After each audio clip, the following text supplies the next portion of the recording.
Debat ketiga yang mempertemukan kandidat cawapres Maruf Amin dan Sandiaga Uno salah satunya akan membahas masalah ketenagakerjaan. Gagasan tentang masalah tenaga kerja sebelumnya disampaikan petahana dengan program Kartu Prakerja. Sementara Sandiaga optimis program OKOC dapat membuka lapangan kerja baru.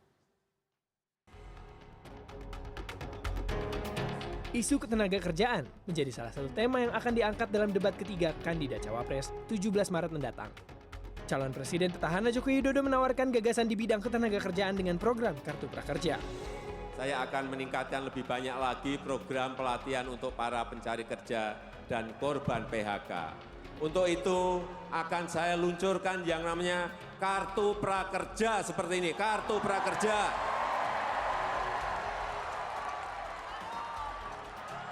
Akan kita luncurkan untuk memberikan layanan pelatihan vokasi, untuk scaling, untuk reskilling, dan untuk upscaling.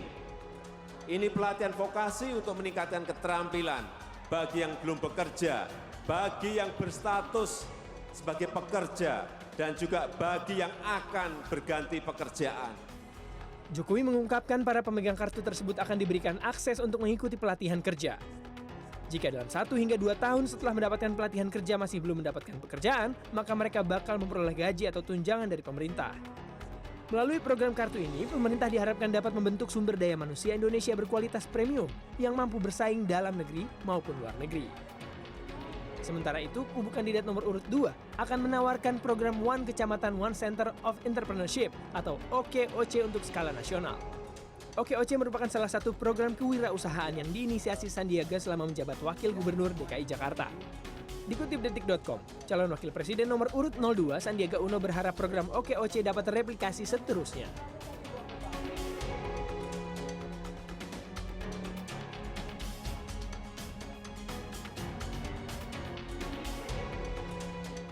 Angka pengangguran menjadi salah satu masalah ketenaga kerjaan yang perlu diperhatikan. Badan Pusat Statistik mencatat pada Agustus 2018 tingkat pengangguran terbuka masih sebesar 5,34%. Artinya masih ada 7 juta penduduk yang menganggur. Ya, sektor ketenaga kerjaan memiliki peran penting dalam meningkatkan produktivitas dan juga daya saing sumber daya manusia Indonesia dan menjadi salah satu topik yang akan dibahas saat debat nanti bagaimana kedua cawapres menjawab masalah ketenaga kerjaan di panggung debat dan apa program yang akan mereka sampaikan. Kita akan ulas malam hari ini, kita masih menuju debat cawapres pada pekan ini dan di studio sudah ada 3 narasumber. Di sebelah kiri saya sudah ada Mas Derek Prayudi, jubir dari TKN Jokowi Maruf, Kang Uki. Selamat malam Mas Selamat Uki. malam. Apa kabar? Terima kasih sudah diundang, kabar baik. Dan di tengah sudah ada Mas Angga Wira, jubir BPM Prabowo Sandi. Mas Angga, selamat malam, apa kabar? Malam, Assalamualaikum. Oke, dan di ujung sudah ada Mas Eko Listianto, Wakil Direktur dari Indef. Mas Eko, selamat malam. Selamat malam. Oke, saya mau ke Mas Angga terlebih dahulu. Di debat Cawapres nanti, selama ini kan kita tahu bahwa narasi dari 02 sering juga mengangkat masalah ketenaga kerjaan ya. Nah, Lapangan kerja, lapangan pekerjaan begitu. Jadi apa yang akan dibahas nanti? Apa yang akan disampaikan nanti ketika masuk dalam kontestasi debat Cawapres antara Bang Sandi dengan Kiai Haji Maruf Amin? Ya. Problematika yang utama yang kita identifikasi ya dari kubu 02 ini memang persoalan ekonomi dan lapangan pekerjaan. Itu titik sentral yang ingin kita tawarkan solusi ke masyarakat. Nah, tentunya program-program yang akan kami sampaikan tentunya juga akan ada perbedaan dari apa yang sudah dilakukan oleh kubu petahana. Tapi tentunya kita ingin berkonsentrasi bagaimana pengangguran tentunya di level desa ini bisa dicarikan solusinya. Tentunya dengan bagaimana pendekatan-pendekatan kepada ekonomi berbasis agroindustri. Karena kita lihat ya senter utama problem pengangguran ini bukan lagi di perkotaan tapi di pedesaan. Nah, kami melihat program-program infrastruktur yang disampaikan oleh Pak Jokowi selama ini belum mampu menggerakkan sektor ekonomi di pedesaan. Apalagi adanya ketidakkonsistenan dalam program khususnya di bidang pertanian. Nah, selama ini digembar-gemborkan untuk tidak impor tapi kenyataannya banyak bahan baku yang sebenarnya bisa disuasembadakan secara lokal itu malah diimpor secara besar-besaran. Tapi jadi tidak hanya perkotaan tapi juga pedesaan begitu ya? Iya, karena kami melihat titik sentral persoalan pengangguran ini adanya di pedesaan. Karena kan pedesaan ini tentunya minim perhatian dan lain sebagainya. Nah tentunya ini yang paling penting bagaimana juga dana-dana desa yang ada selama ini juga bisa kita arahkan bukan hanya kepada sektor-sektor infrastruktur, tapi bagaimana meningkatkan SDM dan bagaimana juga membentuk sebuah environment yang memang bisa pro terhadap pembukaan lapangan pekerjaan. Yang selama ini berjalan menurut Mas Angga belum? Iya belum, karena kan kita lihat program hilirisasi agroindustri ini tidak berjalan secara masif dan baik. Nah ini tentunya yang perlu kita tingkatkan ke depannya, karena jangan sampai tadi persoalan utama akar pengangguran yang ada di pedesaan ini tidak pernah diselesaikan.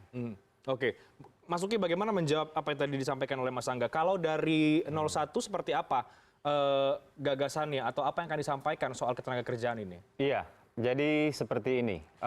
Kita kan ingin melanjutkan ya. Melanjutkan itu bukan berarti melakukan hal yang sama. Tapi kontinuitas artinya setelah melakukan ini, what's next gitu. Jadi apa yang pernah dilakukan itu akan disosialisasikan gitu.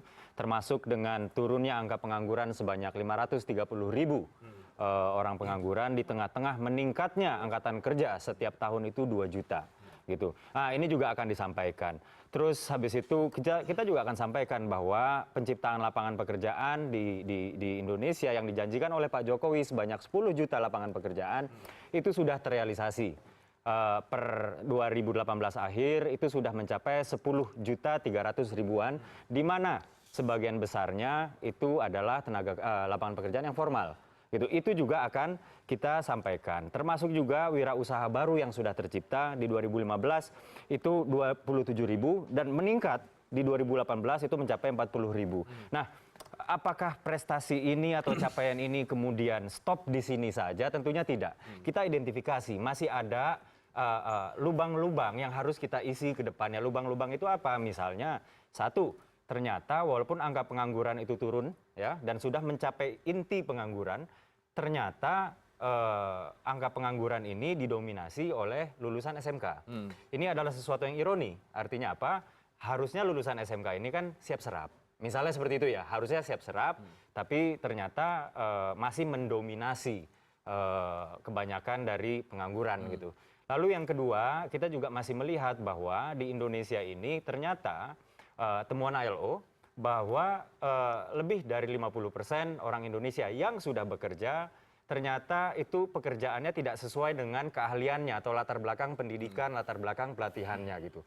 Dan pencari pekerja pemula atau first time job seeker di Indonesia itu masih membutuhkan waktu 50% lebih ya. Masih membutuhkan waktu itu lebih dari setahun untuk mendapatkan pekerjaan pertamanya. Akhirnya apa? Akhirnya dia desperate, ngambil pekerjaan semau-maunya, apa aja yang menerima saya, yang penting saya kerja.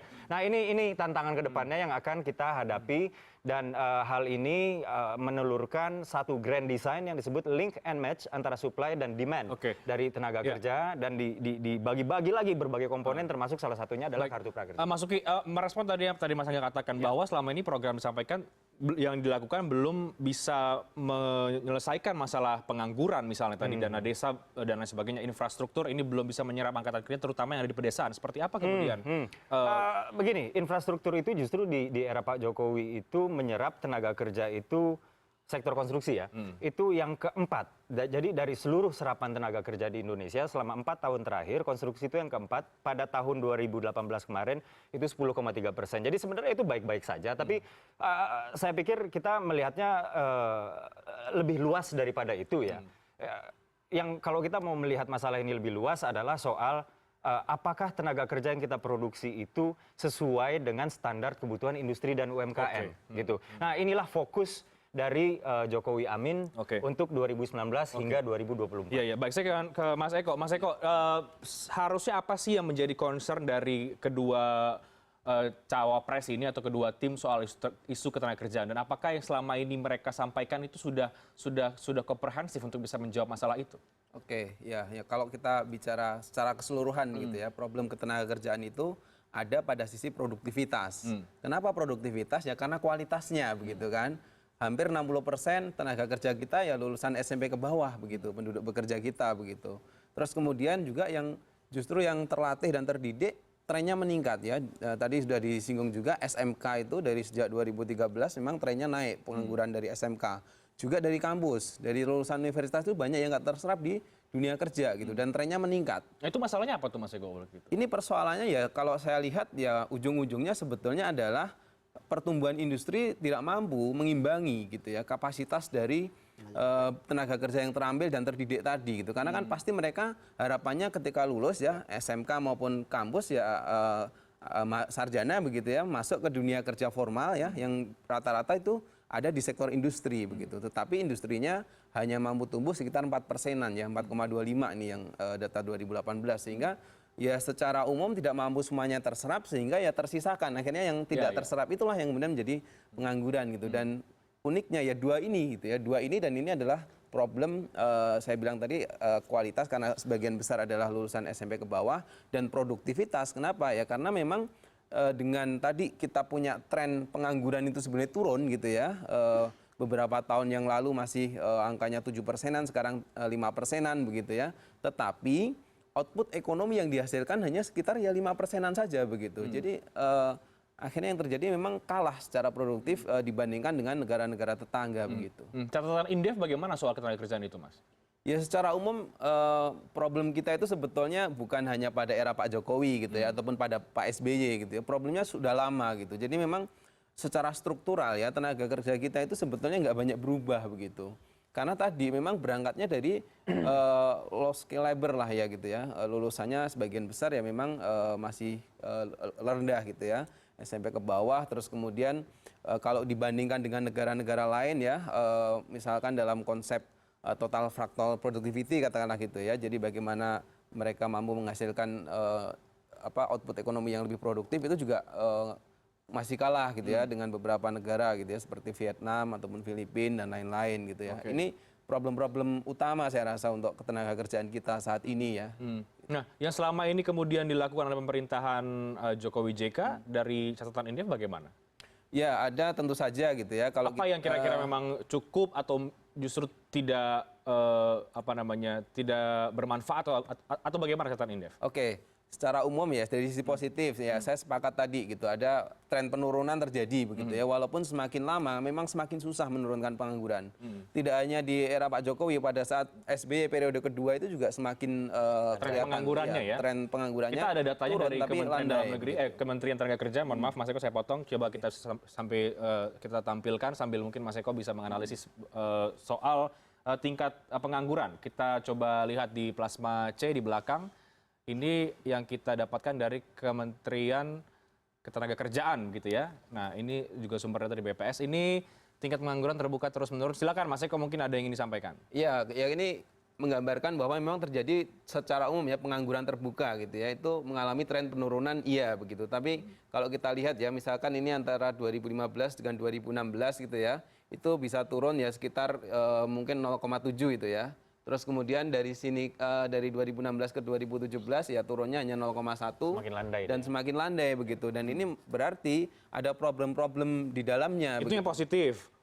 Ini salah satu capaian yang menurut saya secara angka ini positif dan yang lainnya adalah sebetulnya target RPJM ya 10 juta lapangan kerja itu memang tercipta begitu kan. Nah tetapi kita juga harus menilai dari sisi yang misalkan capaian-capaian gitu. Misalkan tadi dibilang wirausaha dari 27 ribu menjadi 40-an begitu ya. Tapi kan harusnya efek dari wirausaha itu harapannya adalah output ekonominya, growth-nya itu kelihatan begitu. Tapi saya rasa selama beberapa tahun terakhir ya capaian-capaian dari sisi mendorong katakanlah wirausaha dan lain-lain itu juga memang belum terasa ya secara makro belum. Oke, baik. Mas Angga dari apa yang tadi disampaikan oleh Mas Eko ada tanggapan dan juga saya tanyakan nanti apa kemudian program konkretnya yang akan ditawarkan oleh kedua kubu ini soal ketenagakerjaan. Tapi kita harus break terlebih dahulu. Prime News akan segera kembali sesaat lagi.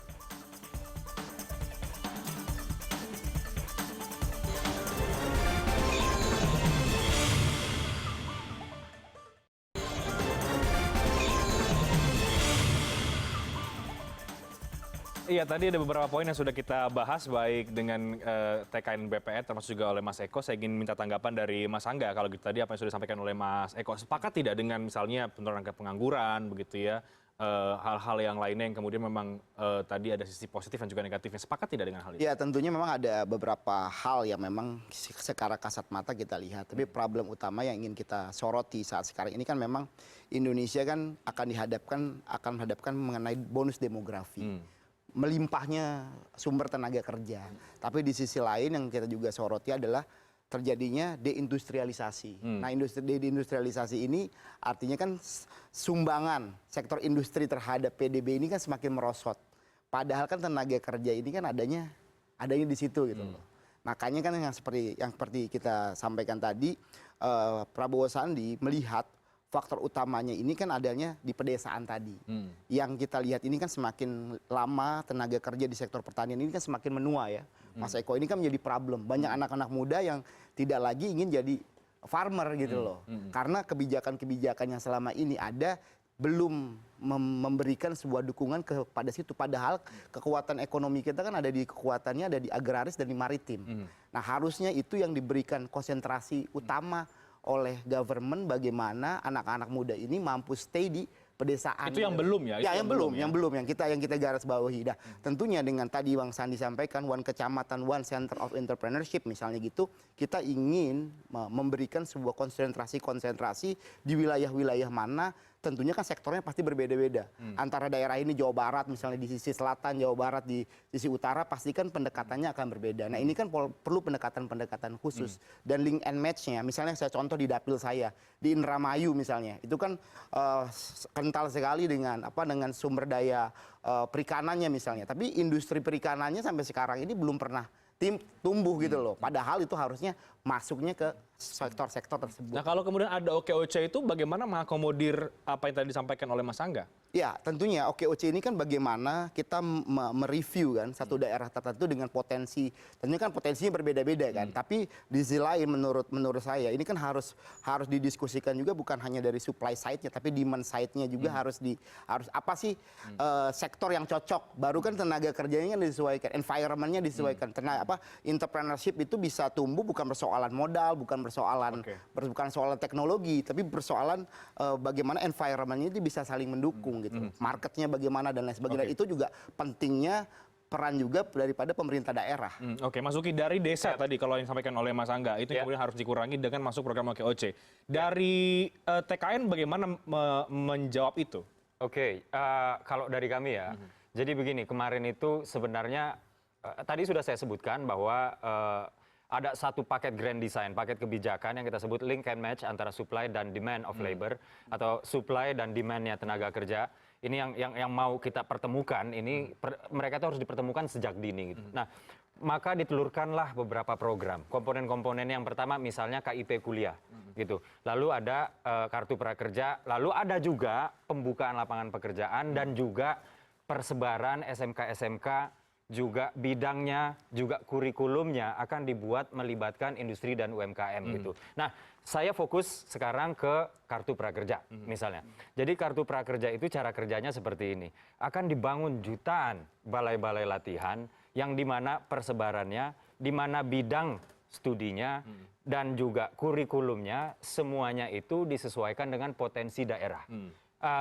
Kenapa daerah? Karena kita sama-sama sadar Indonesia menganut sistem regional otonomi atau otonomi daerah gitu ya. Nah, di sana akan disusunlah yang namanya kurikulum dan kurikulum ini dalam penyusunannya melibatkan para pelaku industri dan juga para UMKM ya, yang dimana nanti lulusannya diharapkan pertama dia bisa membuka lapangan pekerjaan sendiri gitu. Lalu yang kedua dengan meningkatnya produktivitas dan kemampuan kerja mereka, maka investor itu akan lebih suka dan lebih senang untuk masuk ke daerah sana sehingga lapangan pekerjaan akan terbuka dengan sendirinya. Dan jangan lupa juga di sana akan dimasukkan juga unsur digital di dalam pelatihan itu supaya mereka-mereka yang menginginkan untuk membuka usaha sendiri itu bisa menggunakan komponen digital itu untuk memasarkan barang. Misalnya seperti itu ya. Saya kasih contoh misalnya ada satu daerah yang potensi ekonominya adalah tambak udang. Tadi kan pertanian sudah ya. Sekarang misalnya tambak udang gitu. Nah, akan dibangun pelatihan-pelatihan di sana yang sesuai dengan potensi ekonomi sana, yaitu apa? tambak udang ini sendiri, gitu. Siapa yang akan melakukan ini? Siapa yang akan jadi mentor? Siapa yang menyusun kurikulum? Ya pelaku industri termasuk UMKM. Terus siapa yang menjadi sasaran targetnya? Sasaran target dari kartu prakerja itu adalah pertama, mereka yang baru lulus. Kedua, mereka yang kena PHK, gitu. Nah, dari dua orang inilah yang akhirnya disasar, dan Pak Jokowi itu inginnya program ini secara masif. Jadi bukan hanya untuk orang yang sekarang sedang aktif mencari kerja, tapi fenomenanya ada bahwa ada orang yang udah keenakan nganggur, gitu. Makanya dikeluarkanlah insentif. Ini insentif supaya kamu-kamu yang tadinya itu udah emang nyari kerja supaya tambah giat, atau kamu yang tadinya udah males-malesan supaya nggak males untuk nambah kemampuan akhirnya bisa bekerja. Baik, Mas Uki, insentif ini kemudian cukup ramai kemarin diperbincangkan karena memberatkan keuangan negara, misalnya dari mana uang didapat dan lain sebagainya. Ini bagaimana menjawab pertanyaan-pertanyaan seperti itu, Mas? Oke, jadi saya sendiri kemarin baru saja membuat sebuah tulisan, dan tulisan ini dimuat di Jokowi App. Artinya tulisan saya memang suara resmi dari TKN Jokowi Ma'ruf. Kita melihat angka, kita hitungan kasar saja ya, untuk insentif, angka pengangguran di Indonesia itu 6,9 juta. Ya, kalau misalnya kita berikan 100.000 untuk satu orang per bulan, katakan memang untuk keperluan pelatihan, atau untuk nanti setelah dia lulus, mungkin nyetak CV dan lain-lain lah gitu ya. 100.000 sebulan itu artinya per satu bulan negara harus menyiapkan uang, kalau nggak salah itu sekitar 690 triliun. Miliar, 690 miliar. Dalam satu tahun itu cuma 7 triliun, 7, sekian triliun. Artinya apa? Anggaran pendidikan nasional itu udah 400 triliun, bro. Artinya apa? Mungkin nggak? Mungkin banget. Ini kita lakukan. Gitu. Tujuannya apa? Tujuannya sama. Tadi saya pikir ini ada satu kesamaan antara kami 01 dan 02, yaitu apa? Untuk meningkatkan produktivitas anak-anak bangsa. Tujuan besarnya itu apa? Supaya Indonesia berhasil memetik bonus demografi. Kalau kita ingin meningkatkan produktivitas, maka hal yang harus kita lakukan apa? Pemerintah harus hadir memastikan bahwa rakyat Indonesia bekerja sesuai dengan keahliannya. Oke, baik. Sebelum saya ke Mas Eko, saya ingin ke Mas Angga. Saya ingin Anda mengomentari, Mas Angga, soal kartu prakerja. Apa yang ada di apa pendapat dari teman-teman BPN soal kartu prakerja milik Pak Jokowi? Ya tentunya ini kan menyita banyak perhatian ya. Mungkin juga salah satu hal yang menarik juga yang disampaikan oleh. Tapi secara realistis saya rasa juga ini bisa dari jauh panggang dari api tadi ya disampaikan angka-angkanya. Karena jadi nggak realistis begitu? Ya menurut saya amat sangat tidak realistis ya. Karena kan ini juga belum terurai. Apa manfaat dari kartu ini apa gitu misalnya. Ini kan juga belum jelas. Apakah nanti mendapatkan subsidi apa misalnya, atau apa kan juga masih belum jelas. Nah, itu juga perlu didetailkan. Dan anggaran daripada membiayai yang sekian banyak itu lebih baik ya kasih aja kepastian kepada guru-guru honorer, tenaga kerja honorer yang memang selama ini sudah membaktikan diri kepada bangsa dan negara gitu, daripada anggaran yang sekian puluh triliun mungkin dari hitung-hitungan. Tapi tadi sudah ada hitung-hitungannya. Ya kan makanya. Tapi kan apanya ini kan juga Mas Didik belum fix juga. Mau diberikan apa ini? Bentuknya seperti apa? Dan apakah bisa uang 100.000 itu menjadikan mereka itu apa? Nah ini kan juga masih mengambang menurut saya. Sedangkan kalau kita lebih berkonsentrasi anggaran yang ada ini untuk mencetak sentra-sentra kewirausahaan, tapi dengan basisnya ingin kita sampaikan adalah agroindustri. Kita nggak mau melompat terlalu lewat pintu OKOC tadi itu. Kita nggak mau melompat terlalu jauh lah bicara digitalisasi dan lain sebagainya. Sedangkan kita tahu kemampuan kita itu adalah di sektor pertanian dan perikanan. Baik, sebelum saya ke Mas Eko, Mas Uki, ada OKOC yang akan akan dibawa kira-kira begitu. Ada yang ingin ditanggapi soal OKOC? Iya, saya gimana ya? Kalau saya kan warga DKI ya, KTP saya DKI. Saya melihatnya OKOC adalah program gagal gitu. Jadi saya nggak paham bagaimana seseorang mau meng-scale up OKOC yang saya nilai program gagal karena banyak yang tutup ke level nasional gitu.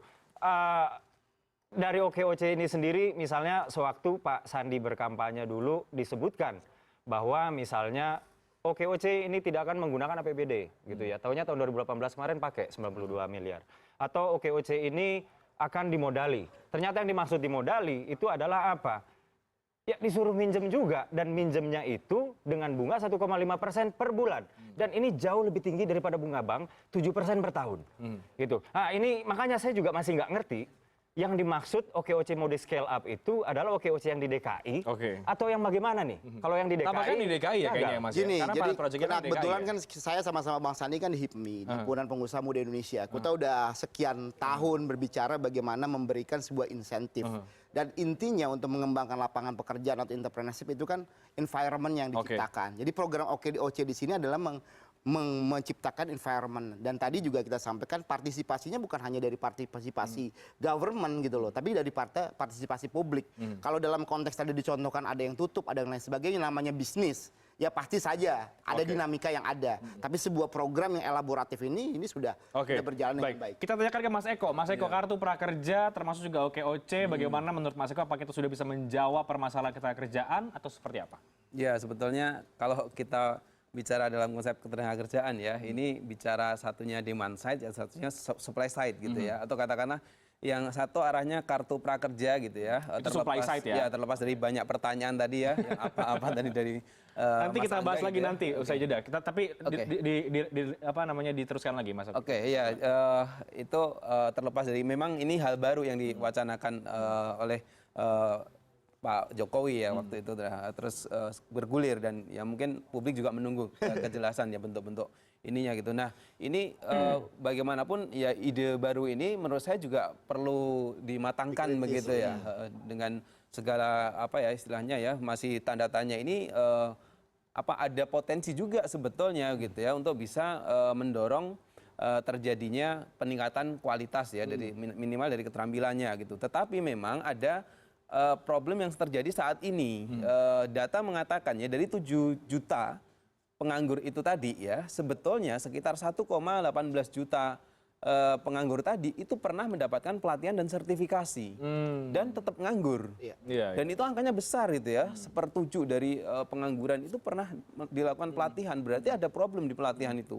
Entah skalanya belum cukup, entah pelatihannya nggak match dengan yang apa yang diinginkan kebutuhan dunia kerja dan lain-lain. Dan itu harus digali gitu sehingga nanti kalau mau menerapkan konsep itu ke depan harus benar-benar melihat gitu ya pelatihan apa yang tepat buat ini ya kebutuhan calon-calon ini ya tenaga kerja ini begitu. Nah dari sisi OKOC ya memang kalau ini kita demand side-nya tadi ya. dari sisi demand side yang sangat didorong oleh pasangan nomor 2 begitu ya untuk bisa mendorong apa istilahnya menciptakan sebuah bentuk lapangan kerja gitu ya. Nah itu juga menurut saya juga menarik gitu untuk menariknya kenapa nanti Mas Eko kita ulas. Kita harus break dulu deh kalau gitu. Kita akan segera kembali sesaat lagi.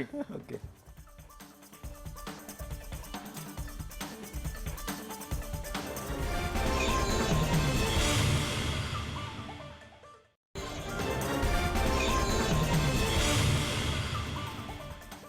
Terpotong tadi di Mas Eko, silakan Mas Eko. Apa yang menarik kalau tadi kan sudah dibedah dari yang supply demand-nya begitu ya, dari kartu prakerja. Nah kalau yang OKOC ini bagaimana? Ya OKOC ya kita tahu ini program baru ada di Jakarta begitu ya dan secara tadi Mas Oki bilang gagal ini katanya. Bagaimana kalau Mas Eko mungkin pendapat yang lain? Secara umum kalau saya menilai ya memang setahun ini ya bisa dikatakan secara umum dampak kepada ekonomi DKI belum kelihatan besar begitu karena ya saya rasa masih berproses pada aspek kelembagaannya begitu ya, mematangkan kelembagaan gitu dan itu ya pasti butuh waktu gitu ya. Sama mungkin juga kartu prakerja kalau mau diterapkan juga pasti ada proses-proses kelembagaan untuk membuat itu kebijakan fit dan kemudian bisa menjadi mengakselerasi begitu. Nah, cuma di konsepnya itu memang berbeda begitu. Yang satu arahnya adalah memperbaiki link and match tadi gitu ya dalam konsep mencari kerja begitu ya supaya nanti gampang untuk mendapatkan pekerjaan gitu ya.